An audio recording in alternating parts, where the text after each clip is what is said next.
Très bien, ok, alors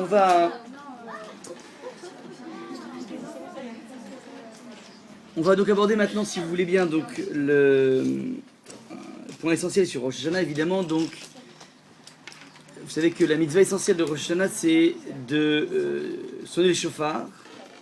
Comme tout le monde le sait, beaucoup de gens sont très accrochés à cette halakha, à cette loi. Et ce qui est intéressant, c'est d'essayer de revenir aux sources, d'où vient ce commandement du shofar. Vous savez que Rav Saadia Gaon propose 10 raisons pour lesquelles on sonne le shofar. Et ce qui est intéressant, c'est lorsqu'on revient au texte, on tombe, si vous voulez, sur quelque chose qui est assez bizarre, qui est assez inattendu. Donc ce qu'on va faire ici, on va essayer donc de développer l'exposer selon 3 axes. D'abord, essayer de voir comment le Talmud et la Torah définissent le jour de Rosh Hashanah. Ensuite, d'essayer de comprendre qu'est-ce qui se trame, ce à quoi on doit penser, qu'est-ce que doit évoquer chez nous le son du shofar. Et enfin, on essaiera de voir qu'est-ce qui se trame dans le deuxième grande habitude, grande coutume, grande pratique de Rosh Hashanah. C'est ce fameux plateau du Seder, auquel on met tantôt donc de la grenade, des pommes, tête de roche d'agde, de poisson. On y place aussi des blettes, on y place aussi des épinards. Bref, chaque contrée a son minag, a son habitude. Il faut essayer de comprendre qu'est-ce que cherche à nous transmettre la tradition, qu'est-ce que les Chachamim veulent nous faire passer comme message dans ce plateau du Seder, donc Seder de Rosh Hashanah, dans lequel on va dire des choses, on va manger des légumes, des fruits. Qu'est-ce qu'on cherche par rapport à ça? Alors tout est lié, vous dire que tout est lié. Je commence donc de façon très basique par le verset. Le texte nous dit la chose suivante.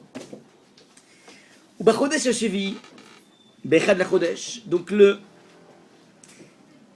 7e mois, le premier jour du mois, Mikra Kodesh Yelachem. Ce sera un jour, une convocation sainte. Kol Melechat Avodah lo ta'asu, toute œuvre. Ouais, vous ne ferez aucune œuvre servile, donc aucun travail, n'est permis pour le jour de Rosh Hashanah.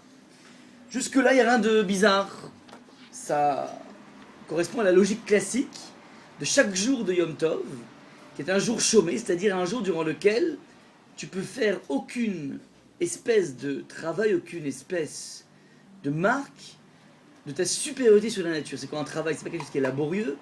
Si je devais pendant Shabbat ou Yom Tov lever des tables, tant que je reste à l'intérieur même d'une maison, j'ai aucun souci, mais que ce soit très très fatigant, ce qu'on veut pas, c'est que tu marques par ton génie ta maîtrise de la nature. Il faut que tu exprimes ton génie ailleurs que dans la transformation de la nature. De prendre par exemple un steak et le mettre sur une poêle, c'est du génie humain.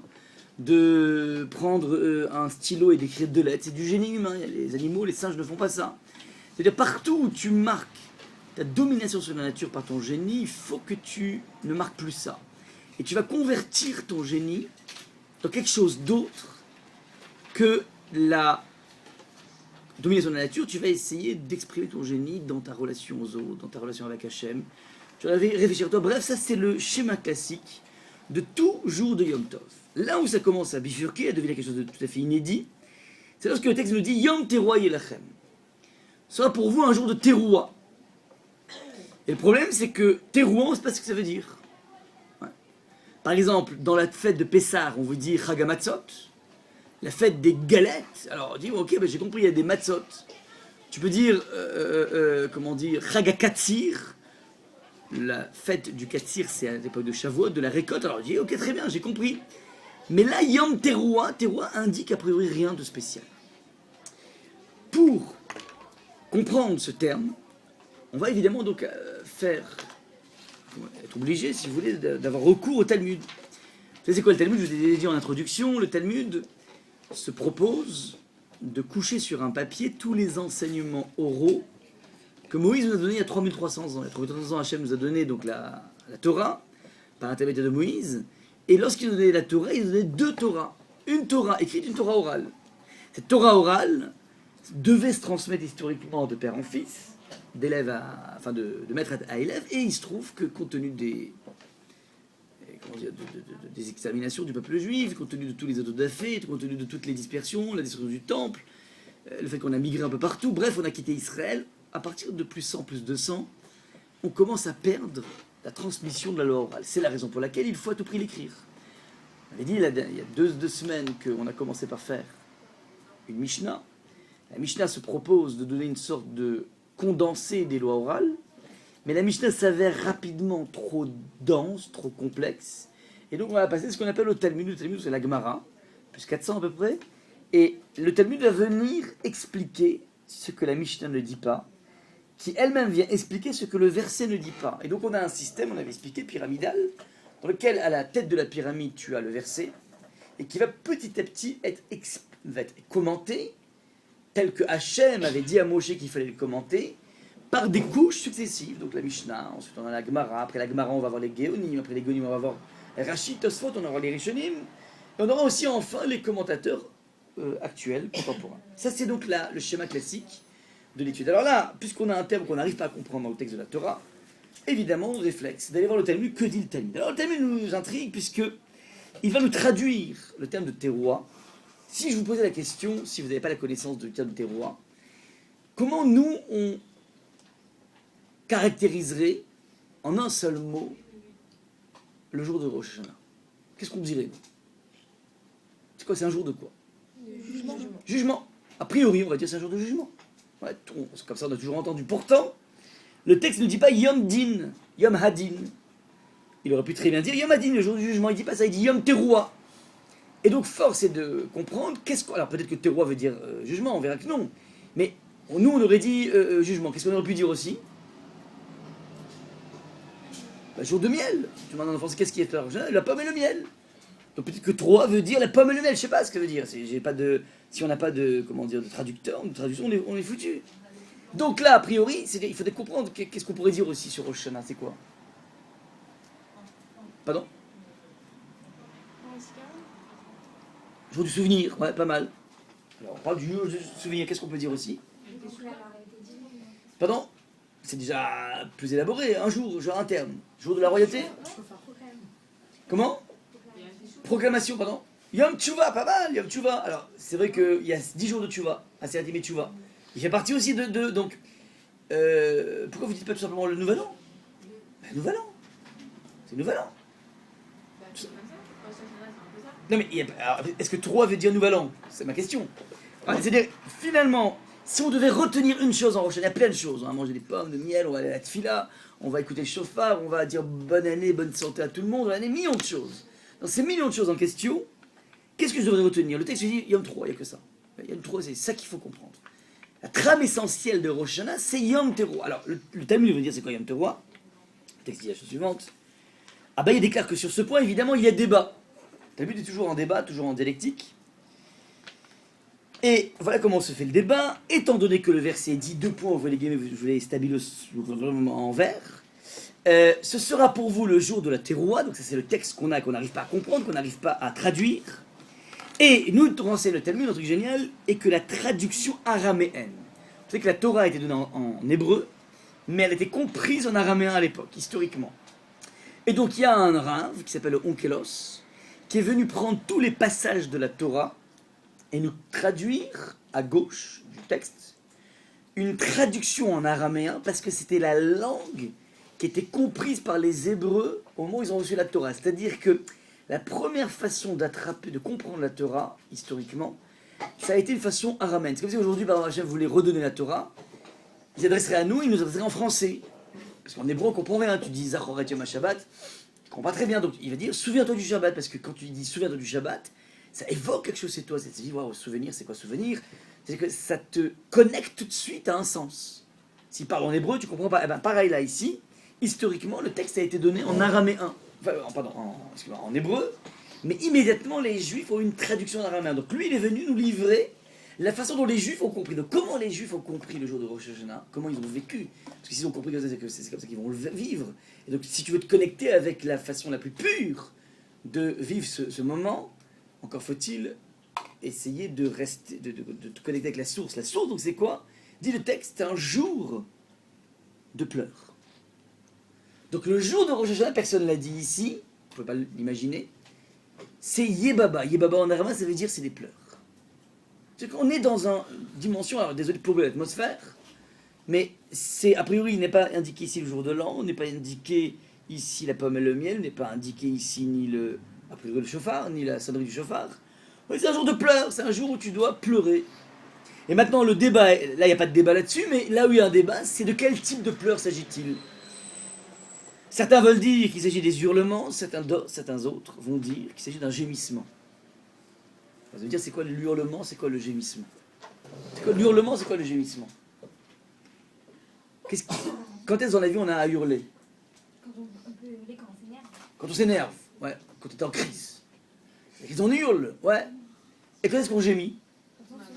Quand on souffre, exactement. Ouais. Donc c'est la première chose qu'on peut dire. Maintenant, de façon encore plus subtile, le Rashi, je vous ai marqué ici le Rashi en bleu dans le document. Vous me suivez dans le document, c'est bon? Ouais. Alors Rashi va nous donner une définition des choses.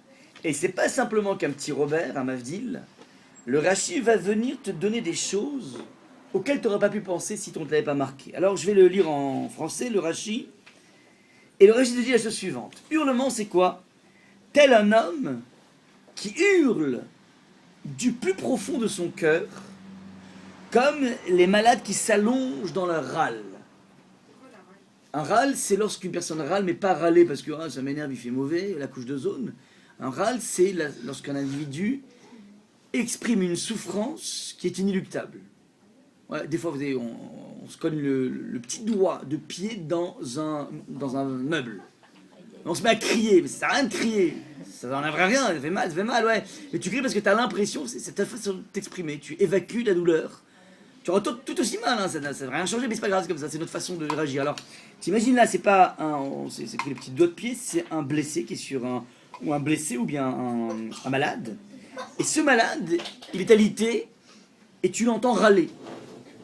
Donc vous voulez bien comprendre, mesdemoiselles, le sens de Rosh Hashanah. Je vous conseille d'aller dans un hospice dans lequel vous verrez une personne qui est en train d'agoniser. Prenez un micro et vous enregistrez son râle. Vous êtes en train de se plaindre. Ouais, c'est ça Rosh Hashanah. C'est terrible. Terrible, c'est inattendu. Ouais, c'est ça Rosh Hashanah. Ça c'est le premier avis. Un deuxième avis, il va dire non, c'est un gémissement. Alors, juste petite parenthèse. On a traduit par hurlement. Comment on lit en Gnouri? Gnuchi, c'est pas l'hébreu, c'est l'araméen, désolé. Gnuchi gnar. Gnuchi gnar et yeloulé yelil sont des mots purement araméens. Ouais, et donc Rashi va nous traduire, parce que quand tu lis Agmara, t'as rien gagné. Gnuchi gnar, il dit qu'Adam a goner mi libo keder cholim shemarichim begenichuteen. Donc c'est un individu, alors il te dit qui hurle mi libo depuis son cœur. Faites attention. Le hurlement chez nous, en général, c'est toujours lié à une épouvante, un effroi. Une personne qui marche tout seul dans la nuit, dans une nuit noire, puis d'un coup, il sent des pas derrière lui, derrière elle. Vous aurez une angoisse. Ouais. Et puis si les pas se rapprochent, elle peut se mettre à hurler. Mais le hurlement ne vient pas forcément du plus profond du cœur. En fait, le hurlement, il vient plutôt du plus profond de l'imaginaire. Pas le cœur qui marche, c'est le monde imaginaire. Parce que on a toujours été bercé par des histoires, on a toujours été traumatisé dans notre enfance par des cauchemars, ouais. C'est une personne qui va se faire agresser dans la nuit noire, ou bien vous connaissez l'angoisse de rentrer dans un parking, de prendre un ascenseur dans un parking, et puis d'un coup les portes s'ouvrent au moins deux. On sait même pas sur quoi on va tomber. On s'imagine toujours des images, ouais, qui ont certainement été alimentées par des films ou je ne sais quoi. Mais il y a toujours une sorte d'angoisse. Ça, on peut se mettre à hurler si d'un coup tu fais une présence, même si c'est une présence familière, mais tu n'as pas eu le temps de te rendre compte que c'est familier. Tu peux te faire hurler, mais c'est pas quelque chose qui vient du cœur. Là, le Rashi insiste sur le fait que c'est qu'Adam a goné un milibo. C'est un cri qui vient pas de tes cordes vocales ou de ton imaginaire, mais il vient du cœur. Donc il y a un cri qui est profond, c'est ça que je veux dire. Ce cri n'est pas l'hurlement de l'épouvante, mais c'est un cri qui est très profond. Et donc, on ne va pas aborder, si vous voulez, Rosh Hashanah avec une sorte d'approche épouvantable. Rosh Hashanah, oh, quelle angoisse! C'est pas ça. C'est beaucoup plus profond. Et voilà, c'est beaucoup plus joyeux que ça. Bien que je vous parle pour l'instant que de gémissement et d'hurlement, mais on va voir comment ce sont des, comment dire, des phases qui sont des passages obligés pour la joie. Enfin, la joie, puisque, encore une fois, dans l'entrée de jeu, je vous rappelle que c'est un Yom Tov. Et Yom Tov, on ne peut pas jeûner, par exemple. On doit faire la fiesta, c'est la fête. Yom Tov, toujours la fête. Et ce qui est très bizarre, c'est que la définition première de Rosh Hashanah, c'est un jour de pleurs. Et pour nous, ce sont deux notions qui sont totalement antinomiques. Dans la vie, soit tu es en mode fiesta, joie, comment dire, en liesse, soit tu es en mode pleurs, mais tu peux pas vivre les deux épisodes au même moment, sinon c'est de la schizophrénie, sinon c'est de la folie. Ouais, on peut éventuellement pleurer de joie, c'est autre chose, mais je parle, les pleurs en général sont des, comment dire, les pleurs sont toujours comment dire, affiliés à quelque chose de triste. Et donc là, apparemment, on a une antinomie première, paradoxe. Tu me dis que c'est un jour de Yom Tov, et tu me plonges dans un univers d'hurlements et de gémissements, et donc il faut comprendre, il faut essayer d'aller découvrir ce qui se trame ici. Bon. Ça c'est le premier aspect, donc et ce hurlement, on te dit aussi qu'il a un son spécifique. C'est comme ces malades, dit Rachid, rajoute un exemple, il n'a pas besoin de faire une description juste pour te donner les frissons, qu'il y a des malades qui s'allongent dans l'oreille, il insiste sur le fait que ça s'allonge. Ouais. Par opposition au deuxième volet, les gémissements, qui eux, tel un homme qui pleure et se lamente en émettant des petits sons rapprochés, des sons saccadés. D'accord ? Ça, c'est le premier définition du jour de jugement. Enfin, pardon, du jour de Rosh Hashanah. C'est Yom Teruah. C'est un jour de gémissement et d'hurlement. Première cadre au niveau halachique. On est en train d'écrire la halakha là maintenant, de montrer comment la halakha s'écrit, à partir de où la halakha se naît. Maintenant, petite parenthèse, dans le hurlement qui s'appelle, comment dire, quelqu'un qui hurle du plus profond de son cœur, comme les malades qui s'allongent dans leur hale, c'est là qu'on va retrouver au niveau sonore le son du chauffard qui va être tout, par opposition au deuxième son, qui est le son saccadé. Ce sont donc ces deux sons, l'un qui est plutôt allongé, l'autre qui est plutôt saccadé, proviennent directement de, si vous voulez, cette définition du jour du pleur. Quels pleurs? Sont des pleurs qui seront tantôt longs, tantôt saccadés. C'est à partir de là qu'on sonne le chauffard sous cette portée. Est-ce qu'on est clair jusque-là? Oui. C'est comme ça comment dire, que c'est de là que vient le son du chauffard. Et à partir, je répète, à partir de la définition que c'est un jour de pleurs, on va donner deux volets possibles. Et bien ces deux volets vont se retrouver dans le son. C'est-à-dire que ce son doit être en phase, doit être en connexion directe avec des pleurs. Plus que ça, ce son doit provoquer chez toi des pleurs. Et quel type de pleurs? Il doit provoquer chez toi des pleurs, qui sont tantôt des gémissements, tantôt des hurlements. C'est bon jusque-là ou pas? C'est ça qui se trame au niveau de la construction de ce chauffard. Maintenant, deuxième aspect, et je ne vais pas trop m'étendre parce qu'apparemment, j'ai déjà un petit peu abordé ce dossier. Deuxième aspect, le texte nous renseigne sur un deuxième point. Au moment où on sonne le chauffard, le texte, je vais la main ici dans le B, grand 1, petit b, va avarta chauffard terouin. Tu vas faire passer le retentissement du corps. Et bien que ce verset concerne le chauffard de Yom Kippour, qui doit passer, alors le Talmud dans le traité de Rosh Hashanah, page 34, va expliquer que l'idée, bien qu'on parle ici de Kippour, c'est valable pour n'importe quelle sonnerie du chauffard. Donc on sonne le chauffard à Rosh Hashanah, on sonne à Kippour. Il y a une idée, c'est quoi faire passer un son? C'est quoi faire passer un son? C'est quoi faire passer? Faire passer, ça veut dire quoi? C'est quoi faire passer un objet, par exemple? Alors, ça peut être un relais, très juste, ou bien le faire passer entre deux choses. Ouais. Je l'ai fait passer là-bas, il y avait une brèche, j'ai réussi à l'infiltrer là-bas. C'est-à-dire que le texte ici, donc les maîtres du Talmud vont nous dire que tu vas devoir placer la teroua, qu'on a définie comme étant le pleur. La pleure, elle doit passer entre quelque chose. Et de là, on apprend qu'avant de sonner les pleurs, qui sont tantôt tout, ou bien tu dois encadrer ses pleurs à partir d'une longue portée, d'un son long. Et c'est comme ça qu'on va retrouver ce que vous voyez ici en rouge, le fait qu'on fait tout, ensuite on fait tout, après on fait tout, qui sont les deux pleurs qui expriment, enfin les deux sons qui expriment le pleur, et qui vont être ensuite succédés par tout. Ouais, vous êtes clair ou pas? Ça vous rappelle des souvenirs? Je t'écoute. Comment on fait qu'on peut passer les deux sons entre un long son? Parce que là, on fait ça. Oh, parce que le texte nous parle d'une tekiya. Talmud va montrer qu'en fait le texte parle d'une tekiya, et la tekiya veut dire fixer. Ah, parce que les personnes qui ne disent pas tekiya. Non, il parle pas de tekiya. Il dit Va'avarta shofar teroua bechodesh shvi. Tu devras faire passer le pleur. Tu le fais passer. Il passe où? Entre quoi et quoi? Ouais, quand tu passes entre deux montagnes, ben tu passes entre deux, il y a deux montagnes. Donc c'est-à-dire qu'il y a des montagnes, il y a quelque chose, il y a des points fixes, ouais, qui doivent encadrer les pleurs. Et donc ce qui nous arrive à comprendre, donc un deuxième élément, enfin essayer de soulever un deuxième élément, c'est qu'en fait, ces pleurs ne sont pas simplement une effusion sentimentale d'un individu qui a se fait pleurer, ce qui est déjà ce qu'on nous demande, mais on te demande de l'encadrer.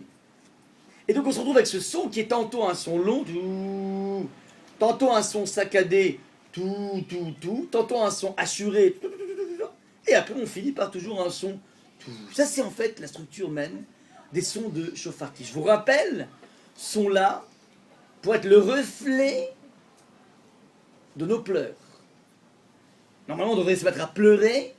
Alors soit on utilise, si vous voulez, le shofar comme étant l'expression de ce qui se trame à l'intérieur de moi, ou bien, inversement, le shofar va réveiller ça en moi. En fait, c'est un système qui est symétrique. Je répète, le shofar est là pour être a priori l'expression, le son du shofar, l'expression de ce qui se trame à l'intérieur de toi. Je vous donne un exemple plus simple. Le Shemi Shmuel, un très grand maître de la chassidoute, va dire que finalement, ces sons en question, c'est pas des sons très mélodieux. Ouais, c'est pas aussi beau que le saxo, c'est pas aussi beau que beaucoup de choses. Donc on n'est pas en train de faire un effet de mélodie. C'est pas un accompagnement musical du jour de Rosh Hashanah. Ça aurait pu l'être. On fait des beaux chants, des fois on peut avoir des très beaux airs, mais c'est pas du tout ça le but. Et ce sont des sons qui sont uniformes. Des sons qui sont, comment dire, sur la même portée. Ouais, je sais pas si c'est un do, un la ou un fa ou peu importe. Mais en tout cas, je veux dire, c'est le même son et qu'on va juste jouer sur le rythme. Soit il est long, soit il est court, soit il est assuré, soit... Maintenant, le Shemi Shmuel va dire que finalement, ces sons représentent l'évolution interne d'un individu. Il dit dans la vie, on a des périodes durant lesquelles c'est comme une kia, ça veut dire ça roule la vie. C'est un long fleuve tranquille. C'est-à-dire, au Hashem, tout va bien. La santé, la parnassa, les amitiés, la vie, la femme, les enfants, le mari, tout. Au Hashem, ça bouge. Puis dans l'année, on peut avoir des phases durant lesquelles, on est en face de problèmes, en face d'un mur. Et là, on commence à encaisser des coups, tout. Puis d'un coup, on peut être dans un système de crise totale. C'est terrible, c'est ce qui m'arrive. Tout s'effondre autour de moi, j'en peux plus, je ne sais même plus où j'habite. Et puis boum, de nouveau, on a une sorte de phase comme ça, de sérénité. C'est-à-dire qu'un individu n'évolue jamais de façon, régulière, univoque. C'est pas comme ça. On est extrêmement changeant, on a des humeurs, on a des moments de spleen, des moments dans lesquels on a la pêche. Et on ne maîtrise jamais ça, il n'y a pas de recette pour être constamment heureux. Always happy, ça n'existe pas. Enfin, on voit bien qu'on passe par des phases durant lesquelles, ça va, ça monte, ça descend. C'est comme ça. Ouais, ça dépend pas de nous, ça. Ouais.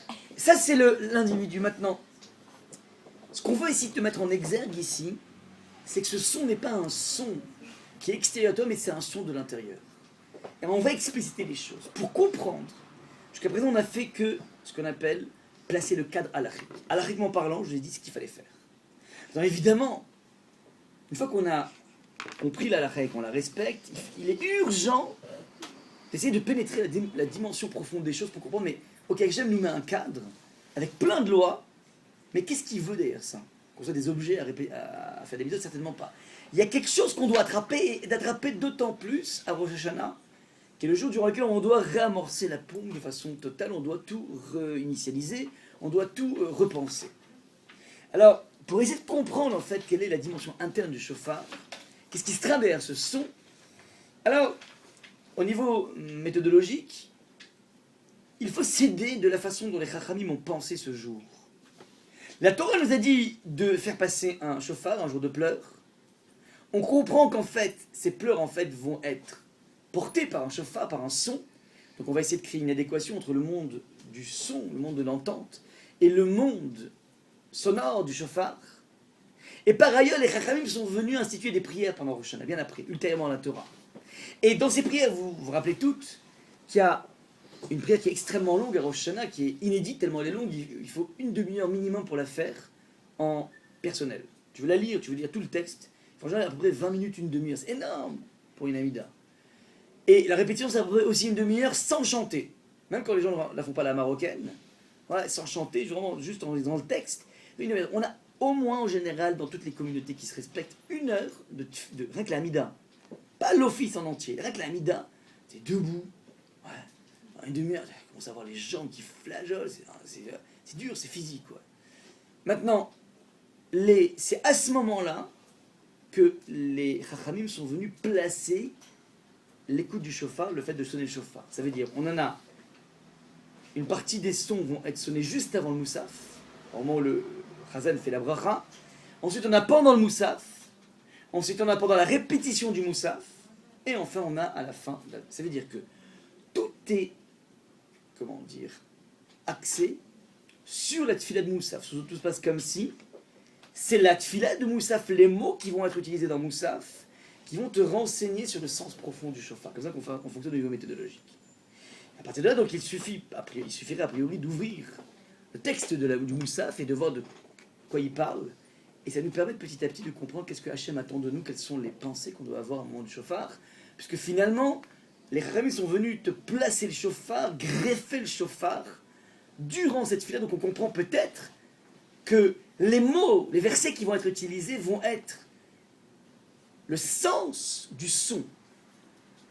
Les versets, ce sont des versets de la Torah, et qui vont te donner, si tu veux, le contenu intellectuel, le sens du son que tu es en train de chercher, que tu es en train de d'émettre.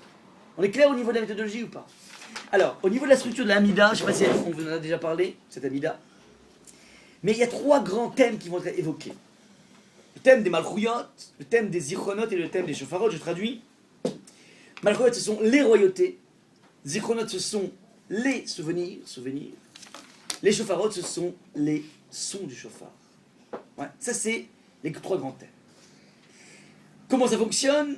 Vous verrez que systématiquement, pour illustrer le thème de la royauté, alors ceux qui ont composé le texte de Moussaf sont venus prendre 10 versets des 24 livres de la Torah,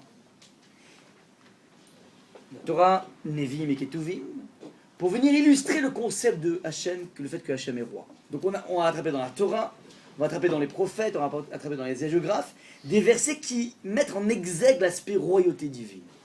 Deuxième mouvement, les Zichronot, vont te parler des souvenirs, c'est les grands personnages de notre histoire qui ont été des phares pour nous dans notre histoire. On va évoquer leurs souvenirs, on va parler d'eux. Abraham, Noach, Yitzhak, Yaakov, Sarah, Rivka, Rachel et Léa, bref, toutes les géants de l'histoire. Et dernière chose, on va te parler des shofarot, ça veut dire les versets qui illustrent les fois où Hachem a fait une apparition dans l'histoire avec un shofar. Il nous a apparu Hachem au mont Sinaï pour le de la Torah, et ça s'est fait avec un son et lumière, en tout cas avec un son qui s'appelle le shofar. Et Hachem se manifestera à la fin des temps, une fois qu'il y aura le retour de tous les exilés, et ça se fera avec un shofar. On lit tous les jours dans la Hamida, Teka beshofar gadol lecherutenu. Teka, sonne. Beshofar gadol avec le grand shofar, pas le petit shofar mignon. Le grand shofar, ce grand shofar qui va être le moment où Hachem va rappeler du Mashiach et va rappeler tous les exilés. Ça, c'est le grand shofar. Il y a 2 phases dans l'histoire essentielle, le don de la Torah et la fin des temps. Et nous, on est dans le shofar du milieu. On a un shofar dans les mains, mais on a un shofar qui est entre le don de la Torah, la création du monde, le don de la Torah et la fin des temps. Voilà un petit peu comment sont orchestrés, si vous voulez, le Moussaf, maintenant. Jusqu'à présent, c'est le cadre. On commence maintenant à passer en première. On était en première, on passe en deuxième maintenant. Et voir au turbo. On accroche les ceintures, c'est bon? Vous êtes prêts? Lorsque le premier thème qui est accompagné du chauffard, c'est le malchouyot, ça veut dire quoi malchouyot? Malchouyot, ça veut dire qu'Hachem est roi. Mais Hachem est roi, on le dit tous les jours. Hachem Melech, Hachem Allah, on le dit tous les jours, on le chante, ouais. C'est un tube maintenant. Qu'est-ce qu'il y a de spécifique à dire Hachem Melech à Rosh Hashanah? Ouais, c'est pas un texte qu'on te trouve que pour Rosh Hashanah. Vous savez, il y a un texte qui s'appelle Ou méthode de Tokef. On lit des fois dans les Sfarad. On lit une fois par an, donc quand tu le vois une fois par an, oh, c'est que pour Kippour, donc tu vois, c'est. Mais Hachem Melech, on en parle sans arrêt. Baruch Ata Hachem Elokeinu, Melech Haolam. Donc le thème de la royauté, c'est pas un thème spécifique à Rosh Hashanah. Alors qu'est-ce qu'il y a de spécifique à Rosh Hashanah? L'idée est la suivante, c'est que on peut être tous des croyants, on peut être tous des gens qui proclament le fait qu'Hachem est un. On peut être tous même des gens très impliqués dans la pratique du Shulchan Aruch, dans le respect de la Torah, mais très souvent, c'est un peu choquant ce que je dis, mais on a rendu notre spiritualité extrêmement matérielle. Je m'explique. À force de faire les choses de façon machinale, dans les règles de l'art, bien sûr. Ça veut dire une personne prend un verre d'eau, boum, il fait chez la colle. Une personne prend une pomme, il va faire bourrer Péraet. Une personne va allumer une bougie de Shabbat. Une personne va faire cette filote tous les jours, voire 3 fois par jour. Et chacun fait ce qu'il a à faire, ce qui est marqué dans le Shulchan Aruch. Mais paradoxalement, des fois, tu te rends compte que tu as pu faire des tonnes de choses qui s'appellent des mitzvot. Il n'y a pas eu un moment où tu pensais à Hachem. Je veux dire, une sorte, ce que j'appelle la matérialisation de la spiritualité, une sorte de déconnexion de ta pratique avec la vibration que la pratique devrait engendrer en toi. Ça, c'est ce qu'on appelle le mécanisme du judaïsme qui devient de plus en plus ankylosant. C'est une fossilisation de notre pratique qui fait que machinalement on va faire shakol sur le verre de thé, mais on n'a même pas pensé à Hachem. On a juste dit des mots. Parce que si vraiment tu pensais à Hachem, si vraiment tu faisais ce petit calcul de 3-4 secondes, tu dis waouh, maintenant j'ai envie d'un verre de thé, un verre de coca bien frais, il fait chaud. Et donc je vais partager comme tous les individus du monde cette expérience charnelle de se kiffer un coca frais avec des glaçons quand il fait chaud. Tout le monde qui aime le coca en tout cas partage la même sensation de se rafraîchir avec un bon verre de coca. Ouais, je suis comme tous les individus. Sauf que moi, je vais avoir la même sensation que tout le monde, sauf qu'au moment où je m'apprête à avoir ce kiff, de me désaltérer, je vais qui plus est avoir une petite pensée à Hachem en disant waouh, merci Hachem.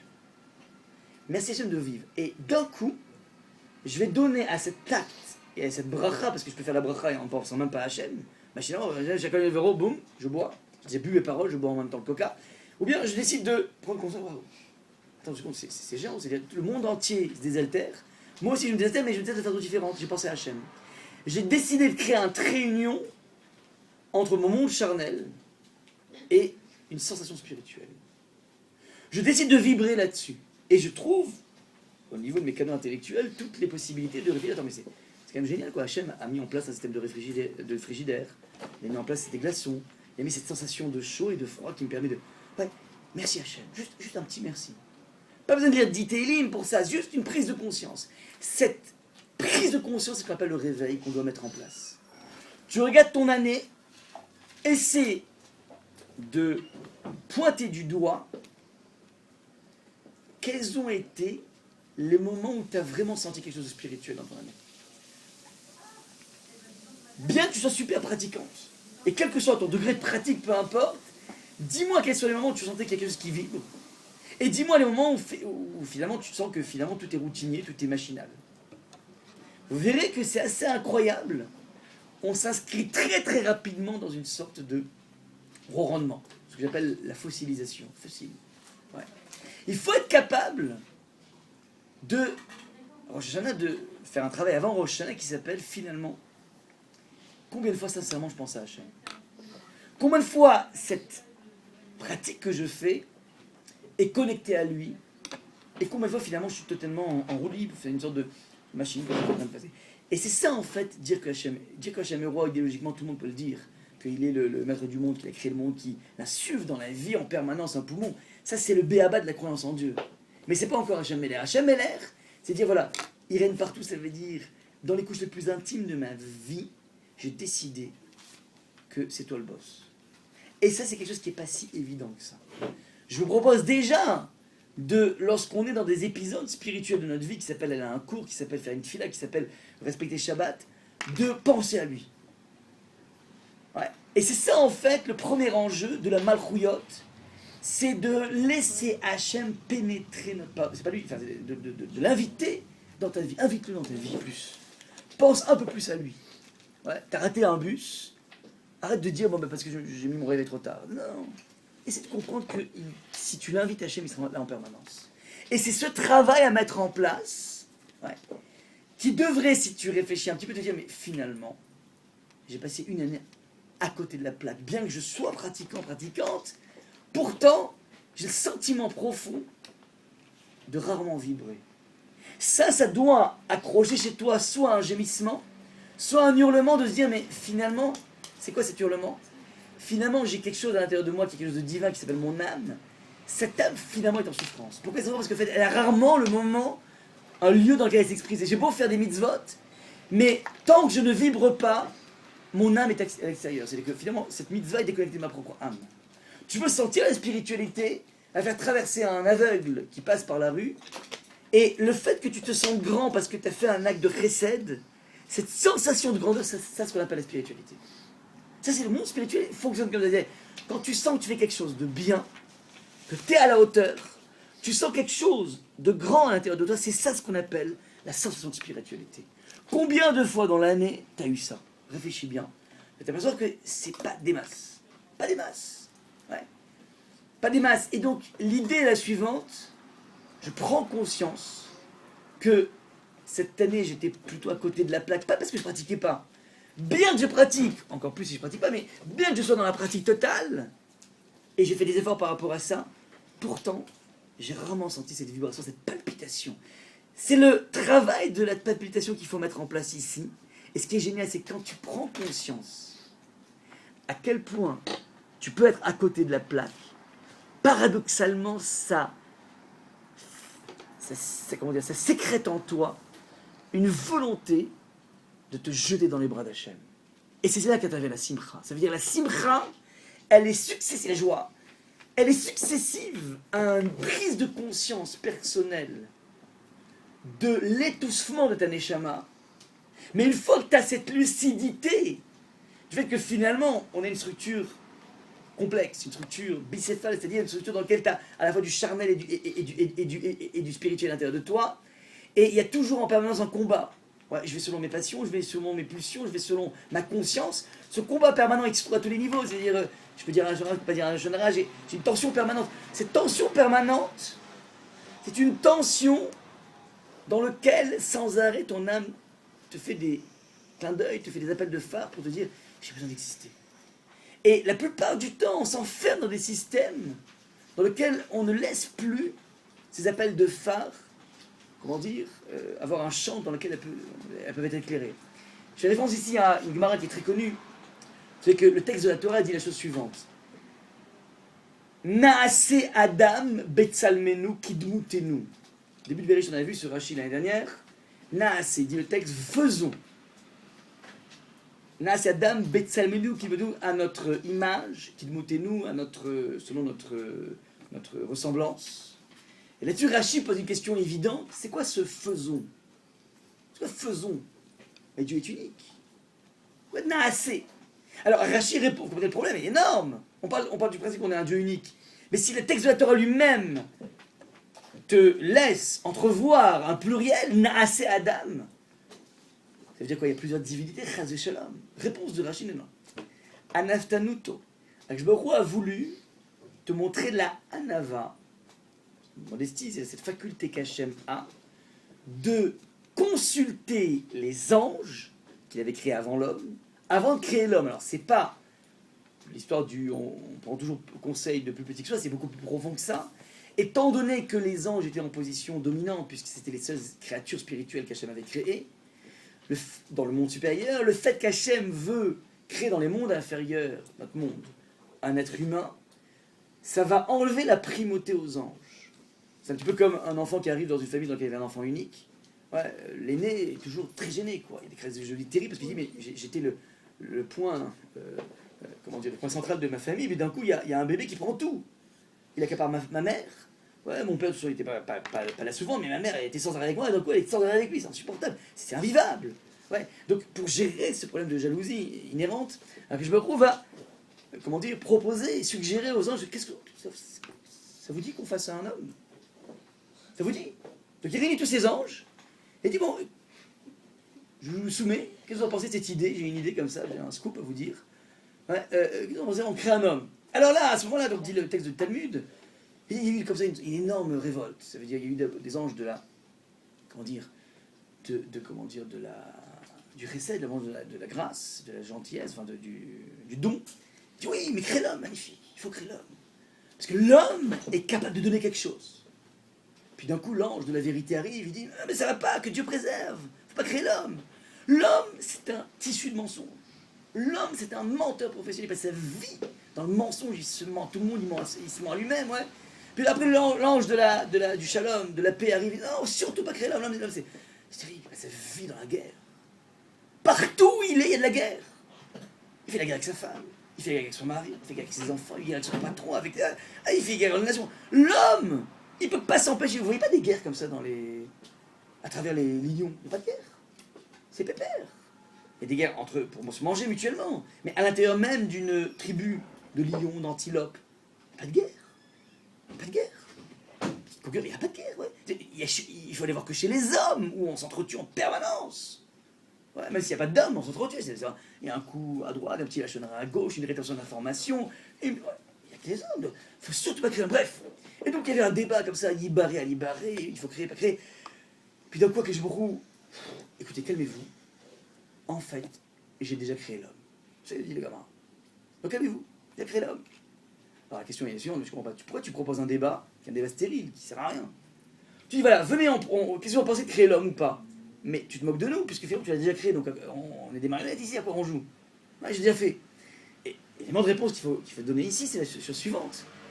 C'est que Akadosh Baruch Hu, il a créé l'homme.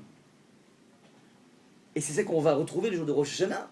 On a, comment dire, cette nouvel homme, nouvel homme. Il a créé l'homme en plein milieu d'un débat, dans lequel il y a deux tensions. Faut-il le créer ou faut-il pas le créer? Et puisqu'il le crée en plein milieu du débat, ça veut dire que de façon essentielle, on porte en nous ce conflit. Créer ou pas créer, c'est-à-dire qu'on porte nous-mêmes dans la vie la réponse à la question faut-il créer l'homme ou pas faut-il créer l'homme. Nous sommes les seules personnes qui pourront donner une réponse à cette question. Chaque individu a une mission dans sa vie qui est la suivante. Répond au débat originel. Faut-il créer l'homme ou faut-il pas créer l'homme? C'est ça l'enjeu essentiel. Donc on abrite à l'intérieur de nous une tension énorme et toute l'année tu as pu avoir une tension, tu as pu faire des choses bien. Mais combien de fois dans ces choses bien que tu as faites, tu as eu cette faculté de palpiter, de te rendre conscient de ta noblesse? De te rendre conscient que finalement faire une mitzvah, c'est pas simplement avoir peur du Gehinnom. Faire une mitzvah, c'est finalement sentir que je m'affine. Que je suis en train de me bonifier, je suis quelqu'un de meilleur, de plus gentil, de plus... Ouais. Est-ce que tu as fait cette auto-analyse de ce que tu donnes à la mitzvah, ce qu'elle t'apporte, la mitzvah? Dans la noblesse, dans la prise de conscience de ta grandeur, dans l'image positive que tu te fais de toi. C'est ça qu'il faut attraper. Et lorsque tu dégustes, quelle que soit la mitzvah que tu fais, tu dis, je suis quelqu'un de grande de faire ça. J'ai une noblesse. Ouais. Vous devez avoir cette prise de conscience, tout ici. Vous êtes des géantes. Parce que vous pourriez être en train de faire du shopping, là, maintenant, au lieu d'écouter un rabbin, ouais, dans une salle qui est plutôt chaude. Ouais, vous pourriez aller faire des millions de choses que d'être assis comme ça, en train de gratter sur du papier. Il y a tellement de choses divertissantes à faire dans la vie. Non, vous êtes venu. Mais il faut se dire, mais je suis géante. Il faut se dire ça. C'est important de se dire ça. Ouais, vous vous rendez compte, vous pensez qu'il y a beaucoup de filles dans le monde, dans les 7 milliards d'individus, qui seraient capables, comme vous, de venir dans un jeudi matin, et il y en a même qui vont consacrer une année, certains un jeudi, certains un mois, une semaine, peu importe, à étudier la Torah. Mais c'est incroyable. Eh ben, il faut sans arrêt faire cette auto-éducation du plaisir, ouais, en termes de noblesse personnelle, que me procure la pratique des mitzvot. Et c'est ça, en fait, qui vont être pour nous des indices permanents de la nourriture de ma neshama. La neshama, elle se nourrit de ce plaisir en question. Donc c'est le premier point qu'il faut attraper, Malchuyot. Deuxième point, Zichronot. Zichronot, c'est essentiel. Une fois que tu as pris conscience à quel point tu étais endormi, et tu as besoin de te réveiller, tu as besoin d'un réveil très fort, ouais, pour essayer de faire jaillir de nouveau ce sentiment de contentement de toi-même, qui te permet d'avancer, mais cette lucidité de ton endormissement t'a donné en même temps une simra. Ça te crée un tropisme, une envie de retrouver le Créateur. Tu as envie de te rabiboucher avec lui. C'est ça qui se passe à Rosh Hashanah. Tu as envie de dire, ok, c'est vrai, j'ai quelque chose qui a un peu étouffé en moi, mais j'ai tellement envie de rallumer les braises. On va rallumer les braises maintenant. J'ai envie de toi, Hachem. Et donc, je passe par une phase d'hurlement, mais pourquoi je suis tellement endormi, qui me permet d'être une clé d'accès à cette joie de retrouver Hachem. Ça, c'est donc le mécanisme de l'hurlement qui est toujours associé à une idée de tristesse profonde, mais qui ne va pas virer en déprime, ni en dépression, chas shalom, parce que ça me donne une énergie incroyable de prendre conscience de mon endormissement. Parce que si j'ai pris conscience de la lucidité, ça veut dire que je suis capable de me hisser de là. Et quand tu sais que tu peux te hisser d'une situation, quand tu sais que tu peux grandir, à partir de là, tu es déjà en train de grandir, donc tu ressens quelque chose de profondément jouissif ici. Ça, c'est le premier point. Deuxième point, Zichronot. Zichronot, c'est cette faculté de prendre conscience qu'on a une noblesse à partir de notre héritage. On a un héritage incroyable qui nous a été livré par nos maîtres. Et le Zchut Avot, dit le Rav Dessler, Zchut Avot veut dire mérite des pères. Mais mérite, Zachut en hébreu veut dire aussi Zar, veut dire Vazar. Pur. Lui, il était pur dans le Beth Amikdash. Pourquoi? Parce que on a une dynamique dans notre demande à Hachem de se rappeler du mérite d'Abraham, de Yitzhak et de Yaakov. C'est quoi la dynamique? C'est pas simplement, tu sais, moi, j'ai un arrière-grand-parent qui était un grand-père qui était très très grand Mekoubal, oui, et donc j'espère que je vais pouvoir récupérer tout ce qu'il a semé. Pas que ça que mon frère. Tu ne peux récupérer ce qu'a semé ton aïeul que si tu t'inscris dans une recherche de pureté. Le mérite, c'est la pureté. Si tu as une véritable velléité de pureté, alors tu peux te connecter avec eux. Donc quand on évoque Abraham, c'est pas seulement dit, écoute, moi tu comprends, moi j'ai du piston dans la vie. Je connais telle personne, rien qui connaissent des avocats. Moi, tu comprends, je connais Abraham Avinu, Moshe Rabbeinu, c'est mes aïeux. Donc tu vois, Hachem, je t'en prie, pense à moi. Non, non, pas comme ça. Ils ont une pureté, ils ont cette faculté d'aller à rebours de toute une société. À moi aussi, de m'arracher à cette atmosphère, cette société qui se trouve en face de moi, qui m'impose en permanence un diktat de l'image de ce qui s'appelle la femme réussie ou l'homme réussi, et qui fait que très souvent dans la vie, au lieu, comment dire, de rechercher la pureté des choses, je recherche la conformité des choses. Être quelqu'un de confort. Le confort, ça veut dire comme tout le monde. Je suis en train de brûler toute ma singularité. Ouais, comment dire, donc voilà, il y a une image de la femme réussie, qui a telle et telle voiture, qui s'habille de telle et telle façon, qui a tel et tel métier, ouais. Et donc je suis en train tout simplement de rentrer dans cette folie du tourbillon, d'être aspiré par un modèle qui n'est pas le mien. Et bien ça, la pureté, c'est ça. La recherche de pureté, c'est se dire, voilà, comment dire, plutôt que de me laisser embourber dans ce courant de tout le monde dit tout, je décide, moi, de m'accrocher, d'avoir un ancrage auprès des grandes gens, des gens qui sont purs, des gens qui sont des personnes qui n'ont pas changé leur fusil d'épaule, c'est-à-dire des gens qui ont réussi à s'inscrire dans une logique de pérennité, des gens qui sont des gens bons en permanence, pas bons quand ça les arrange. Et ben moi, je dois m'inspirer, ils doivent être pour moi des modèles, et ces modèles en question doivent être pour moi une source exceptionnelle d'avancée. Donc, je fais un point sur mon absence de pureté, du fait que je me suis un peu trop laissé emporter dans un flot étranger à moi, et en même temps que je prends conscience de ça, alors ça peut évoquer cette forme de cri, de pleurs, c'est dommage de me laisser emporter par les affres de l'assimilation, même une assimilation intellectuelle, et en même temps, je décide de me hisser avec quelque chose de grand, et quand je me hisse, j'ai d'un coup une simra qui jaillit. Troisième volet, Shefarot, c'est assez génial. Les Shefarot, on a dit qu'il y avait deux. Oui. Avant d'arriver à Shefarot, le premier point de se détourner, j'ai pas réussi à comprendre la transition entre Malchuyot et... Malchuyot, on a dit. Dans ton cadre spirituel, quelle est la dimension, quelle est la palpitation que tu as là-dedans? Donc c'est dans ta relation avec Hachem. La deuxième, c'est dans ta relation avec les grandes figures du judaïsme. Et pas que les grandes figures, les personnes qui pourraient être pour toi des sources d'inspiration. Des personnes qui pourraient, comment dire, faire que tu vas te hisser vers quelque chose de plus grand que ce que tu es. Ouais. Dans la vie, on a quand même besoin de modèles. Pourquoi tu fais honnête? Tu te rappelles? Tu te rappelles Tu te rappelles de la pureté. Et quand tu parles d'Abraham, tu penses à quoi? C'est un personnage historique, certes, mais il a été celui qui était un robot de tout le monde. Cherche dans ton entourage les gens qui sont capables de résister à la pression, ouais, et qui te montrent comment tu peux résister à la pression. Donc tu as une possibilité de dégager une recherche de pureté en observant les titans de ton histoire, les géants de ton histoire. On est bon ou pas? Troisième volet, c'est pas tout de s'inspirer des autres, de la grandeur des autres, de la pureté des autres, encore faut-il développer ton propre goût des choses, ta dimension personnelle. La dimension shofarot, on a dit qu'il y avait un shofar de la création du monde, un shofar du don de la Torah, un shofar de la fin des temps. Toujours le shofar, dit le Ramchal, Rabbi Moshe Chaim Luzzatto, est sonné lorsque les choses reviennent à leur place. On sonnait le shofar lorsque, par exemple, au bout du jubilé, les 50 ans, eh ben, les propriétés foncières qui avaient été achetées par des gens retournaient à leurs propriétaires. Ouais, par exemple, Réhouven avait un champ qui vend. Au bout de 23 ans, il y a le jubilé. Et ben, au bout de 23 ans, le champ qui était à Réhouven, qui a été vendu à Shimon, revient à Réhouven. Donc en fait, on achetait les choses pour maximum jusqu'à 50 ans. C'est-à-dire qu'il y a une idée de retour. C'est quoi ce retour de Shofarot? Alors il y a le retour de l'humanité avec la Torah. La Torah va te donner l'idéologie qui va te permettre de pouvoir avancer dans la vie, c'est le don de la Torah. Il y a le retour de toute l'humanité à la fin des temps, et puis il y a le retour, ton retour personnel. Ton retour personnel, c'est le retour à toi-même.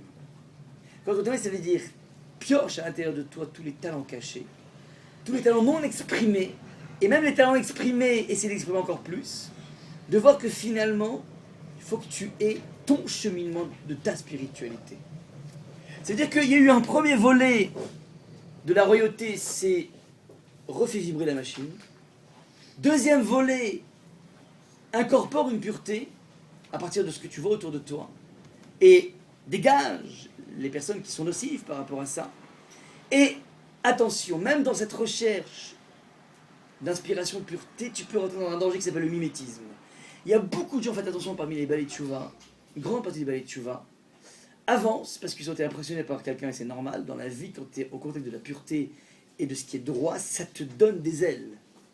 Et rapidement rentre dans un danger énorme qui s'appelle le mimétisme. Le mimétisme, c'est-à-dire que l'individu va s'inspirer de l'écorce d'une personne ou de s'inspirer du cœur d'une personne. Et c'est un danger qui mine énormément tous les balais de Tchouva, toutes les personnes qui reviennent à quelque chose. Pourquoi? Je vous donne un exemple assez frappant. Dans le monde de l'étude de la Torah, il y avait le plus grand maître qui s'appelait Rav Shach. C'est le gars de la Dole, le plus grand maître de la génération. Et lui, c'est très intéressant. Tout le monde n'écoutait que Rav Shach. Quand Rav Shach parlait en politique, par rapport à ci, rendre des territoires, par rapport des territoires, bref, Rav Shach a dit Rav Yardi. Et donc, ça faisait genre, c'est une sorte comment dire, de la part. C'est comme si Moshe Rabbeinu avait parlé. Mais il y a une unanimité. En revanche, c'est un truc assez intéressant.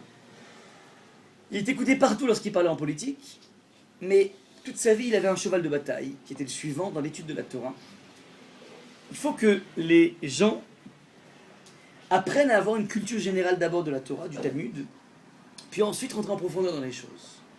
Il ne faut pas trop s'apesantir sur les notions, parce qu'après, on perd la connaissance générale de la Torah, on n'a pas, et donc ça fait qu'en fait, les personnes n'ayant pas une connaissance générale des choses, vont faire pas mal d'erreurs. Donc lui, il avait des conseils méthodologiques au niveau de l'étude de la Torah. Et ce qui est incroyable, c'est qu'il dit dans les Shivot, il faut intégrer beaucoup de plages dans lesquelles les gens doivent amasser un maximum de connaissances. Et ce qui est incroyable, c'est qu'il n'a jamais été écouté là-dessus. Et donc le paradoxe est le suivant. Tu es prêt à écouter Rav Shach quand il s'exprime par rapport à telle et telle chose, au niveau politique, qui n'est pas le cœur de la vie. Mais lorsqu'il te parle du cœur de la vie, c'est-à-dire l'étude de la Torah, qui est le cœur de ta vie, toi en tant qu'étudiant de Torah, t'es pas prêt à l'écouter. Ça veut dire que les gens ne se rendent pas compte qu'on a attrapé l'écorce de Rav Shach, plutôt de comprendre c'est quoi le personnage. Donc ça c'est un révélateur, si vous voulez, du fait que dans la vie tu peux... Alors vous voyez des gens par exemple qui vont imiter la même façon de s'habiller. Ouais. la même, la même, comment dire, la même, pardon.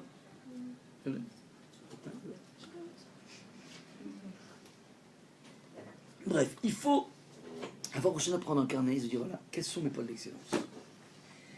C'est quoi les points sur lesquels je suis quelqu'un de très très bien, et à partir de là, enfin, c'est-à-dire que j'ai pas mal de talent, parce que je suis très optimiste, parce que je suis très intelligente, parce que je suis très serviable, parce que, comment dire, j'ai plein de connaissances, parce que je suis pas du genre à m'énerver, je m'énerve jamais, ouais. Chacun, il a des pôles d'excellence qu'il doit coucher sur un papier en se disant voilà, ça c'est, si j'ai ça naturellement, sans avoir vraiment lutté, c'est qu'Hachem attend de moi quelque chose par rapport à ça. Il est extrêmement... comment dire, il faut bien comprendre que dans la vie, quand Hachem distribue des talents, il attend quelque chose avec ça. Quelqu'un qui est riche, ouais, c'est pas qu'il a eu de la chance. Ou bien, il a eu, oui, la chance d'avoir été repéré par Hachem pour s'occuper de redistribuer de l'argent. Donc il dit voilà, j'ai besoin de gens qui... Je veux pas donner directement l'argent aux pauvres, je veux donner le mérite à d'autres personnes. Donc il prend un Richard, il dit toi, tu sais, t'as pas compris, mais t'as gagné un euro million. Pourquoi toi? Et ben, c'est moi qui décide. Maintenant le bonhomme, s'il est bête, il dit l'euro million, wow, 87 millions d'euros. Qu'est-ce qu'il fait? Il va les dépenser pour lui. T'as rien compris, mon ami. On t'a mis trésorier d'une caisse de tzedaka, qu'est-ce que tu fais? Tu claques tout, c'est dommage. Ouais. On t'a donné un cadet d'adresse exceptionnel. Ça veut dire qu'il y a des relations partout. C'est quoi? C'est pour te la kiffer? Non, pas du tout, pour le distribuer à tout le monde. T'as un ami qui a un problème, tiens, tu sais quoi, je connais l'avocat qui va te sauver. Je connais le médecin, ouais. C'est pour ça qu'on t'a donné ça. Pourquoi toi t'as une facilité tellement grande là-dedans et pas l'autre? Tu vois que c'est un hasard. Il y a une sorte de bug dans la façon de distribuer les choses par Hachem, pas du tout. Il t'a donné à toi cette faculté, t'as une sensibilité incroyable, t'as un optimisme incroyable. Tu sais pourquoi t'es tellement optimiste? Parce que Hachem l'a fait. Ah, et pourquoi Hachem l'a fait? Parce qu'il attend que tu remontes tous les gens déprimés autour de toi. Toi, naturellement, la vie, il y a des gens qui sont naturellement mchenov, comme on dit. Ils sont toujours en train de râler. Ouais, mais c'est des tempéraments, ouais, comme les nains chez Blanche-Neige. Des grincheux. Grincheux, c'est comme ça. Hachem, il a créé comme ça. Et les enfants qui sont grincheux. On ne sait pas pourquoi c'est comme ça. Et les enfants qui sont naturellement optimistes, ils sont grincheux. Ouais. Alors, le grincheux, il aura des choses à faire, mais l'optimiste, il est là pour justement remonter aider les autres à remonter la pente. Il faut que tu réfléchisses quels sont tes pôles d'excellence. Alors, si tu n'as pas eu la chance d'avoir des parents qui te l'ont dit, il faut t'entourer de copines, de copains, qui vont dire voilà, toi, tu as quelque chose de spécifique ici. C'est toi, ça. Et ce domaine de définition positive, ce sont tes armes. À partir de cette définition, tu vas essayer de trouver, d'être à l'écoute de ta propre voix. C'est ça, en fait, que doit réveiller le chauffard pendant tous les moments où on l'écoute. On écoute le chauffard durant tout Rosh Hashanah, en tout cas durant Moussaf, et on te donne des passages qui doivent évoquer ces trois thèmes. Plus tu réfléchis à ça, plus tu vas petit à petit entendre ce qui se trame dans le chauffard. On est clair ou pas? Juste l'hurlement dans Malchouya, je l'ai compris, mais l'hurlement dans Zéchonet et Chauffard, enfin la place du chauffard dans ces deux parties-là, vous voyez ce que je veux dire? Ouais, aucun souci, dans Zichronot, te dire que finalement tu aurais pu être quelqu'un de tellement plus grand, tellement plus grande. T'as un potentiel, tu l'as même pas. C'est-à-dire que, comment dire, au lieu de t'inspirer des tocards qui sont autour de toi, tu aurais pu t'inspirer des gens bien. Et toujours, Hachem nous met toujours à côté de gens bien. Tu es toujours à la rencontre de quelqu'un qui est droit. Pourquoi tu es resté avec la masse et tu n'as pas voulu t'inspirer, de prendre ça comme une source d'inspiration? Donc te dire que finalement, tu aurais pu être quelqu'un de beaucoup plus grand, c'est terrible. Enfin, c'est quelque chose d'essentiel. Tu dis, mais c'est pas possible, mais qu'est-ce que je fais? Mais comme en même temps tu prends conscience de ça, tu as d'un coup une velléité d'être plus grande. Et comme tu as une volonté, donc tu es heureuse. Donc c'est un mélange de tristesse qui te permet d'accéder à la joie. Une tristesse sur cette fossilisation, ce côté statique de toi, qui engendre immédiatement une velléité de dynamique. Ça, c'est le point essentiel à attraper pour moi. Et c'est comme ça qu'on alterne le principe de Gilou Berahada. Le Télim dit qu'en fait, Gilou, on doit être en allégresse dans les froids. C'est l'allégresse dans les froids. Comment c'est possible? Soit tu chiales, soit tu es en joie. Tu peux pas être les deux, nos réponses. Non, non. Il y a un certain type de pleur qui n'est pas un pleur de déprime, un pleur comment dire, de consternation. Non, non. C'est un pleur de mise au point. Et quand tu fais la mise au point, quand tu es clair, tu es lucide, boum, l'ascenseur s'ouvre devant toi pour gravir tout le chemin que tu peux, que tu es à même de gravir. Et le chauffarot, ça va être la même chose. Ça veut dire, j'ai des talents que je n'ai pas utilisés. J'ai fait des choses bien, je ne me dis pas, mais j'aurais pu faire 10 fois mieux. J'aurais pu dévoiler, déployer ça. J'ai fait sommer ça. C'est-à-dire, c'est en permanence une prise de conscience d'une petitesse statique qui va faire naître un gigantisme de moi-même. C'est ça qu'il faut attraper. Et donc il faut se donner des ambitions. C'est-à-dire, voilà, moi je sais que je suis capable de faire beaucoup plus. Je suis capable d'être non seulement présent dans un cours, mais en plus actif. Et même être capable de réviser. Je suis capable de pouvoir être un peu plus présent par rapport à mes parents. Être un peu plus respectueux. Je suis capable de faire ça. Ouais. J'ai ce potentiel et donc je vais le mettre au service de cette grandeur. Ouais. Maintenant.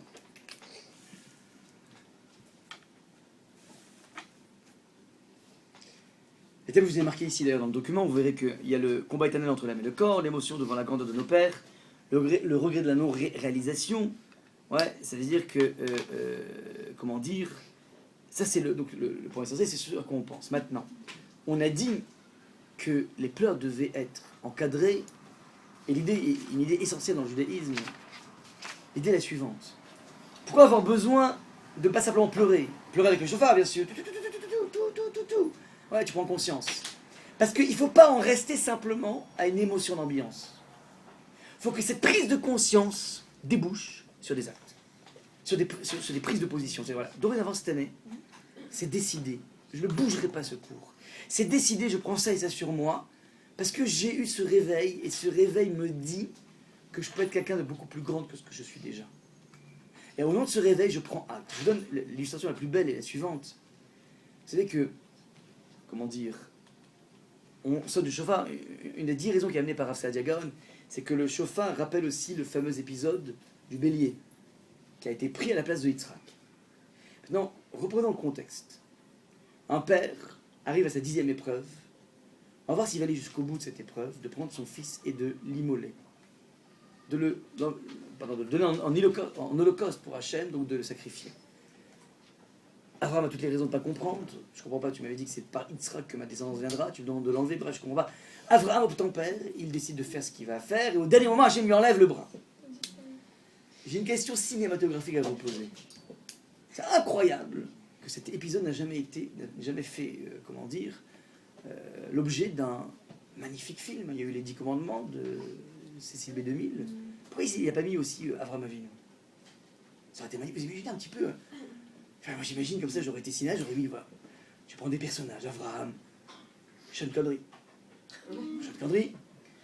Yitzhak, Brad Pitt, quelqu'un de beau, gentil, et puis vous les voyez comme ça, avec des longues barbes comme ça, qui avancent, avec une musique incroyable, qui monte comme ça sur le Hara Moria. Ils montent sur le et puis le père arrive comme ça avec son couteau, il s'apprête, il dit, non, ne fais pas ça, non. Attends, maintenant je sais que t'es Yireh Shamayim, tu crains l'éternel. C'est fantastique. Pourquoi ils n'ont pas fait ça? C'est magnifique, je donne des idées comme ça. Si Spielberg m'écoute, il pourrait faire quelque chose de bien. Vous savez pourquoi? Ils ne pourront jamais faire ça. Vous savez pourquoi? Parce que la suite de l'histoire, c'est un bide total. Parce que la suite de l'histoire, qu'est-ce qui est marqué juste après? Yitzhak a décroché son grand oral. Maintenant, Hachem sait qu'il est Yireh Shamayim. Mais qu'est-ce que fait Yitzhak? Il voit un bélier, et il décide de prendre le bélier et de le donner à la place de Yitzhak. Mais de qui il se moque? Mais de qui il se moque? T'imagines, tu as un enfant, ton fils, que tu as attendu pendant 100 ans. Il a eu son fils à 100 ans. Mais c'est un siècle. Ouais, pas un siècle, il s'est marié, je sais pas quel âge, mais 37 ans. Non, Abraham, non, il s'est marié... Bon, bref, il a attendu au moins 60 ans, le bonhomme. 60 ans qu'il galère pour avoir un fils. Le gamin, il a 37 ans, il était au sommet de sa forme. C'est l'emblème même de la tzidkout. Et le père, il arrive à tuer son fils. Incroyable, c'est inaudible, ouais. Et tu sais quoi, bon, je tue pas Yitzhak, bon, c'est pas grave. Ah, tiens, il y a un bélier, tiens, on prend le bélier. À quoi tu joues? Et ça, c'est évidemment invendable. On peut pas mettre en cœur en mettant Zien après. Tu vois, il a pris un bélier, c'est fini. Tu fais tomber toute la tension. Alors, qui plus est, Hachem ne lui a pas demandé de faire ça. Il l'a fait de lui-même. Personne ne lui a demandé. Pas une mitzvah qu'il fait. Il prend un bélier. Pourquoi? Parce que Abraham réalise que dans la vie, tu peux être chamboulé par les plus grandes émotions. Tu peux être mu par les idées les plus profondes qui te chamboulent à l'intérieur de façon incroyable. Si toute cette pression intérieure, cette tempête sous le crâne, ne débouche pas sur un acte aussi trivial soit-il, et trivial je dis bien parce que vous comprenez la différence qu'il y a entre sacrifier un bélier et Yitzhak, Tachat Beno, si ça ne débouche pas sur ça, alors tout va s'évaporer. Si ton Rosh Hashanah, même si tu as réussi à être in dans les tfilotes, Et faites gaffe, c'est pas évident le deuxième jour. Le premier jour, c'est encore tout nouveau. Le deuxième, c'est tellement de la redite qu'on a beaucoup de mal. Je marque toujours dans mes résumés de Rosh Hashanah pour pas parler l'année prochaine. Fais gaffe. Ouais. Travaille bien le texte pour avoir des choses nouvelles à penser pendant le deuxième Moussaf. Ouais, parce qu'il faut essayer de trouver des émotions. Mais dans toutes ces émotions, si tu leur donnes pas un cadre de réalisation aussi trivial soit-elle, tu vas passer totalement à côté de Rosh Hashanah. Pourtant, tu avais l'air super sincère, super chamboulé. Ouais. Il va te rester, après Rosh Hashanah, bilan des courses. Avant, après, vous savez quoi? La seule différence qu'il y aura, c'est 3 kilos. De miel, de damiel et de ne sais quoi, c'est tout. Et de viande. Ouais. Et la plupart des gens passent les fêtes avec un bilan final qui s'appelle plus 5 kilos, c'est tout. Pas plus que ça. Et c'est dommage. Il y a un enjeu essentiel de se laisser pénétrer par cette émotion incroyable et sécréter chez nous. Et être en dialogue avec nous-mêmes. On a parlé de la relation avec Dieu, en tant que Melech. On a parlé de la relation avec nos racines. Et on a parlé de la relation avec nous-mêmes, dans le chauffard. Si toute cette prise de conscience ne débouche pas sur un plan pour l'année, dans lequel je me retrouve, voilà, maintenant j'ai pris de conscience, je suis capable d'être quelqu'un de beaucoup plus grand que ça, et je te demande de me donner tous les moyens par rapport à ça. Je vais faire ça cette année, je compte faire ça. Pas des objectifs trop gigantesques que tu sais que tu ne pourras pas faire, ouais. C'est décidé cette année, je ne ferai pas un seul Lachonara. Tu ne pas de moi. Pas comme ça que moi, tu vas peut-être prendre une plage horaire par jour pour essayer de te maîtriser. Donc faire des choses à ta portée, ouais. Ok, tu dis voilà, je peux envisager moi en plus grand. Moi en moi et moi pas en Playmobil. Je veux pas être un Playmobil de moi-même. Je suis plus grand qu'un Playmobil. Donc je veux, je veux me hisser à cette hauteur de moi-même.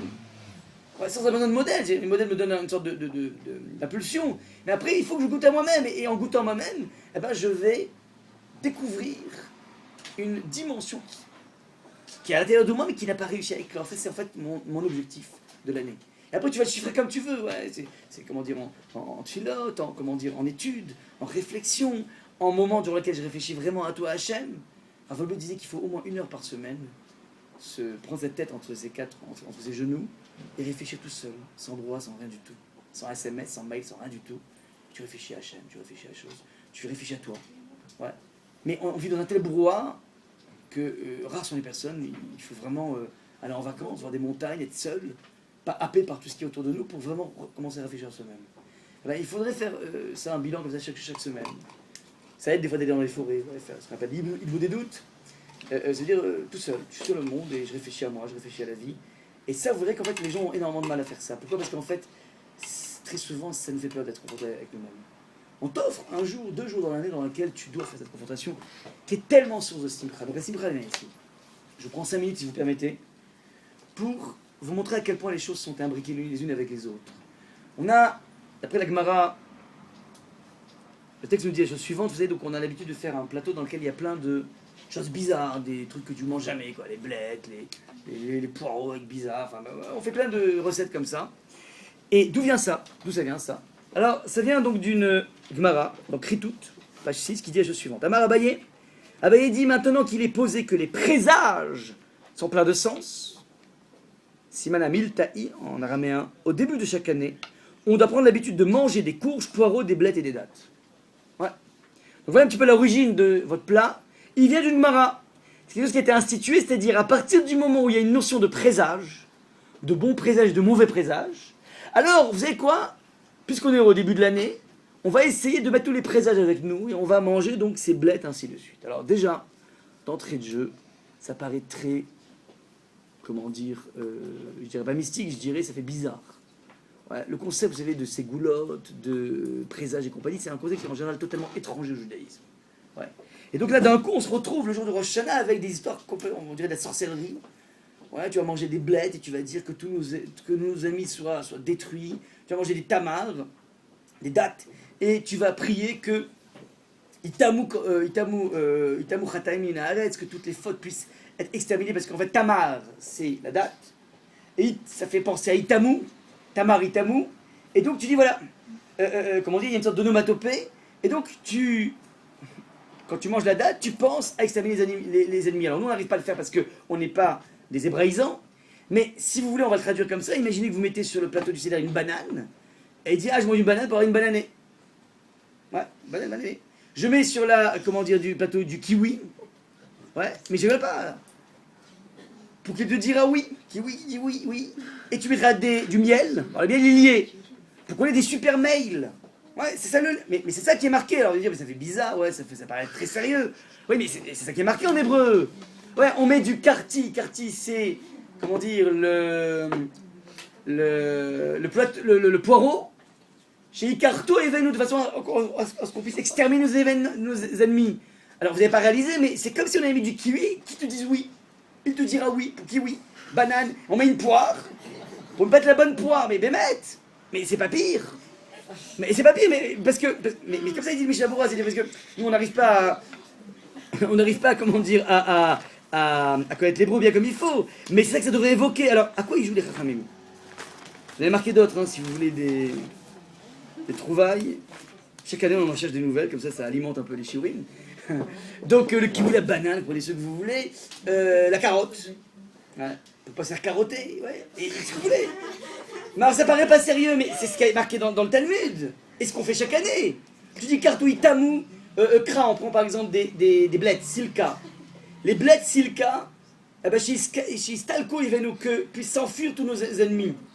Quel rapport des blettes avec les...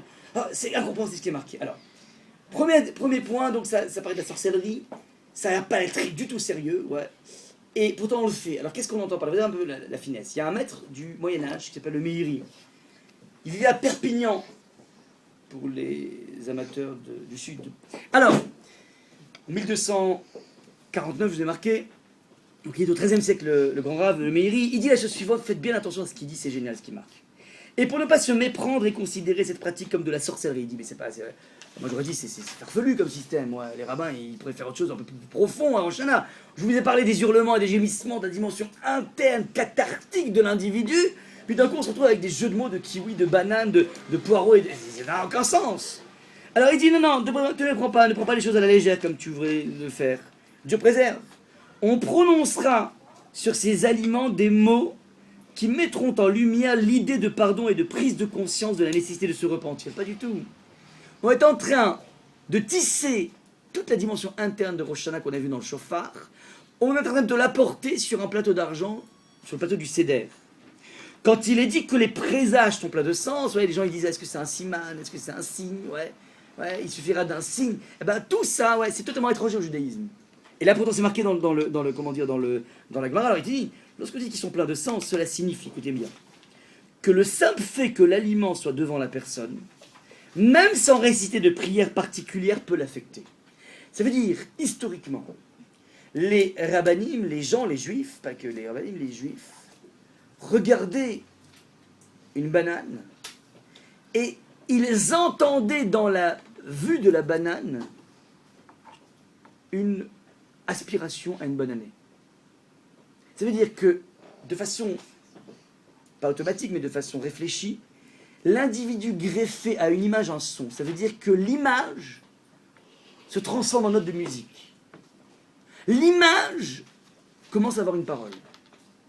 Et ça, tu ne peux le faire que lorsque tu es obsédé dans la vie par une chose qui s'appelle réfléchir de façon profonde. Je décide de dépasser l'image, la dimension rétinienne des choses, et j'essaie de comprendre qu'est-ce qui se trame derrière ça. Donc je ne vois dans une banane pas du tout le magnésium, pas du tout le goût de la banane, mais je vois une seule chose, c'est le son de la banane. C'est quoi le son de la banane? C'est banané. Ouais, parce que je l'attrape, la banane, par son son. Donc finalement, alors regardez, c'est magnifique ce qu'il dit le Meiri. Il dit que cela est la raison pour laquelle, initialement, on ne faisait que regarder l'aliment pendant le repas. Les juifs ne mangeaient pas la chose. D'ailleurs, d'après la halakha, vous n'êtes pas obligé de manger. Ouais, vous n'êtes pas obligé de manger. Vous pouvez faire juste le yiratzon sans manger. Pas obligé de manger le plat. Mais à l'époque, juste ils regardaient la banane, la date, ils regardaient les blettes, ils regardaient tout ce qu'on voit. Et tout de suite, ça évoquait chez eux un son. On passe de l'image au son, parce que c'est un jour durant lequel on passe notre vie à essayer d'entendre la dimension interne des choses. On ne faisait que regarder l'aliment pendant le repas, néanmoins, comme nos sages avaient peur que les gens ne se préoccupent que de satisfaire leur appétit, c'est-à-dire petit à petit les gens ont commencé à baisser en niveau. C'est-à-dire tu mets à un bonhomme une image, tu lui dis réfléchir, mais comme cette image, elle est goûteuse, donc qu'est-ce que fait le bonhomme? Il mange tout de suite, petit à petit. Donc avant les gens étaient profonds, Donc ils n'allaient pas déguster les choses tout de suite. Ils allaient réfléchir, et puis ils allaient éventuellement déguster. Mais là, petit à petit, les gens ont commencé à faire comme dans les Seudot. Tu vas pas commencer à réfléchir. Quand tu prends une daf, par exemple, tu n'es pas en train de faire Iratson, Milefanecha, Hachem, Elokenu, Veloka, Votenu. Tu prends la daf, après c'est tout, c'est le kiff de la daf, ou du couscous, peu importe, ou du gefilte fish, pour ne pas être raciste. Ouais. Mais, les gens donc avaient cette dimension interne, puisqu'ils ont plus ça. Donc qu'est-ce qu'on a fait? Alors, comme nos sages avaient peur que les gens ne se préoccupent que de satisfaire leur appétit, et oublient la dimension spirituelle capitale de ce jour, et la crainte du jugement, ils ont instauré la récitation de prière pour éveiller les consciences. Ça veut dire, ils sont venus te plaquer des Yiratson, tous les Yiratson qu'on fait, juste pour te mettre le pied à l'étrier, pour tout simplement toi-même essayer de comprendre la dimension interne des choses. Donc là aussi, on ne va pas simplement faire Yiratson à la va-vite. On va essayer de comprendre, mais qu'est-ce que ça évoque pour moi le Tamar? Tamar, toutes mes erreurs, toutes mes fautes, tous mes mensonges, et j'espère que tout ça va être anéanti. Icartou, exterminé, Isalkou, que je ne suis même pas, préoccupé par toutes ces images qui viennent se parachuter chez moi dans ma vie, ces images de faux bonheur, bref, je vais essayer de voir dans quelle mesure ça évoque chez moi quelque chose. Donc je ne vais pas me contenter simplement de faire un Yiraton, il y a quelque chose d'infiniment plus profond qui doit jaillir, et ça tu peux le faire que si tu es capable de tendre ton oreille, parce que tout le monde sait qu'en fait, l'écoute est quelque chose de beaucoup plus profond que la vue, puisque l'écoute, pour écouter quelqu'un, on s'est habitué depuis qu'on est gamin, mais tu as pris cette habitude de décortiquer. Lorsque je dis décortiquer, vous entendez décortiquer, vous faites un lien dans votre tête qui vous permet de comprendre décortiquer, ça évoque chez vous quelque chose. Donc vous faites ce travail naturellement, mais en fait, le monde de l'écoute est un monde extrêmement subtil, extrêmement profond, extrêmement analytique, par opposition au monde de la vue, au monde de la rétine. Et donc ce qu'on te demande, toi, ici, c'est d'être à l'écoute de Hachem, la spiritualité qui est en toi, d'être à l'écoute des gens qui sont autour de toi, qui pourraient être pour toi des références, et d'être à l'écoute de toi-même, tout simplement. Ça, c'est tout le travail de Rosh Hashanah qui va se retrouver même dans les recoins de ta matérialité. Lorsque tu vas parler, tu vas manger, tu vas boire, à chaque fois, tu vas tendre l'oreille. Essaie de comprendre un peu ce qui se passe. Vous savez que c'est la maladie d'aujourd'hui. Lorsqu'on s'occupe malheureusement des fois des couples qui partent en cacahuète, comme on dit, on se rend compte que le vrai problème dans la vie, c'est que les gens qui ne s'entendent pas sont des gens qui ne s'entendent pas. Écoutez-moi bien. Les gens qui ne s'entendent pas sont des gens en fait qui ne s'entendent pas. Ils n'ont pas appris à écouter, et donc ils restent, si vous voulez, dans la dimension, dans un tac au tac dans leurs paroles. En fait, ils sont dans des images. Ah, tu m'as dit ça, après tu as fait ça. Mais en fait, c'est des images qui transmettent. Ils véhiculent aucune parole. Enfin, ils n'entendent aucune parole. Ils ne comprennent pas que derrière des mots se cache un univers de choses. Donc, c'est des gens qui n'ont pas appris à écouter. Et tous les conflits parents-enfants viennent aussi de ce problème de non-écoute. C'est l'enjeu essentiel. On a 2 jours dans l'année dans lequel on doit réhabiliter tout le monde de l'écoute. C'est la raison pour laquelle les chachamim viennent s'amuser à te prendre un kiwi et voir le oui dedans. Mais à quoi tu joues? Mais dis-moi, on n'est plus au GAN des enfants, quoi. Les enfants font ils font des confusions comme ça. Ah, kiwi et oui dedans. Mais on n'est pas au GAN pré-GAN. Non. Ils veulent te mettre le pied à l'étrier, te convoquer à essayer de comprendre que derrière des images, il y a des mots profonds qui se cachent. Et donc, toi, tu es tellement plein de cette idée, que tu vas voir, tu vas écouter des images. Toutes les images qui vont s'offrir à toi, tu vas passer ton temps à les écouter. C'est le paradoxe assez incroyable aussi de Rosh Hashanah. Comment on peut, si vous voulez, aborder le texte. On dit l'idée du pardon est plus